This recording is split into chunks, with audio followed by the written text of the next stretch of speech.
Hello everyone, আসসালামু আলাইকুম। কেমন আছেন আপনারা সবাই? আশা করি সবাই অনেক ভালো আছেন।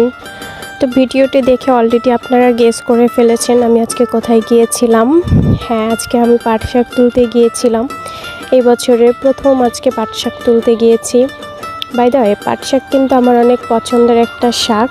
আপনারা কে কে পাট শাক পছন্দ করেন অবশ্যই কিন্তু কমেন্ট করে জানাবেন। তবে আজকের শাক কিন্তু আমি আমার জন্য তুলতে যাইনি, আজকে আমি আমার ভাবির সাথে গিয়েছিলাম। আমাদের বাসায় যত শাক লাগে সব কিন্তু আমার মাই তুলে আনে, আমাকে কখনো খেতে পাঠায় না। বাট ছোটোবেলায় আমি অনেক শাক তুলতে যেতাম আমার কাজিনদের সাথে। তো সেই শাক তুলতে যাওয়ার সময় কিন্তু অনেক মজা হতো, সবাই একসাথে যেতাম।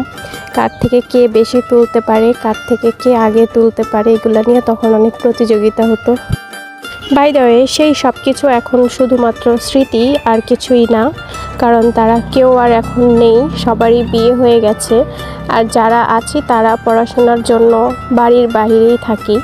ঈদের সময় শুধু সবার সাথে একটু দেখা হয়। তো আপনারা কে কে ছোটোবেলায় এভাবে শাক তুলতে যেতেন এবং আপনাদের সেই সময়গুলো কেমন কেটেছে অবশ্যই কিন্তু কমেন্ট করতে ভুলবেন না।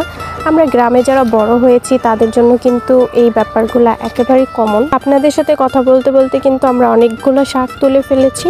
তো এখন হচ্ছে আমরা বাসায় চলে যাব। আর পাট খেতেই যে কি গরম ভাই, পাট খেতে কেন এত গরম থাকে আমি বুঝি না। যে যায় সবাই বলে যে পাট খেতে প্রচুর গরম। তো গরমে ঘেমে টেমে একেবারে গোসল করার মতো অবস্থা হয়ে গেছে। এখন আমরা বাসায় চলে যাব। এতক্ষণ আমাদের সাথে থাকার জন্য অনেক অনেক ধন্যবাদ আপনাদেরকে। সবাই ভালো থাকবেন, দেখা হয়ে যাবে নেক্সট কোনো ভিডিওতে। আল্লাহ হাফেজ, টাটা।